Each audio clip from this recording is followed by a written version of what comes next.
இது வந்து புலிவாய் வில்லேஜ். ஃபாரஸ்ட்டுக்குள்ளேருந்து ஒரு 500 மீட்டருக்குள்ள வரும். மெயின் ரோட்லேருந்து 500 மீட்டருக்குள்ள வரும். இது பொது வழி தான், விவசாயத்துக்கான பொது வழி. இதிலேருந்து இப்படியே வந்தோமா, இதுதான் இடம்.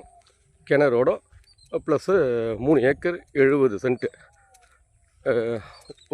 ஃப்ரீ சர்வீஸு இது கிணறோடு இருக்குது. இது வந்துட்டு புலிவாய் வில்லேஜ், வந்தாசி ரிஜிஸ்டர் ஆஃபீஸில் வரும். நல்ல இடம், விவசாயம் பண்ணலாம், எல்லாம் பண்ணலாம். பொது வழி இருக்குது, வரலாம். மெயின் ரோட்லேருந்து ஒரு 500 மீட்டர் தான் இருக்குது. வந்தாசி ரிஜிஸ்டர் ஆஃபீஸில் வரும். நல்ல கிணறு, மொத்தம் 3 ஏக்கர் 70 சென்ட்டு. இது பார்க்குறவங்க பண்ணுங்கள். ரேட்டு வேணுன்றவங்க என்னை கனெக்ட் பண்ணுங்கள். இது கிணறு ஃபுல்லாக கிளியர் பண்ணி வச்சுருக்கேன். பக்கமான கிணறு. டோட்டலாக 3 ஏக்கர் 70 சென்ட்டு இந்த இடம் ஃபுல்லாக. இங்கேருந்து பார்த்திங்கன்னா வந்தாசி மலையும் தெரியும்.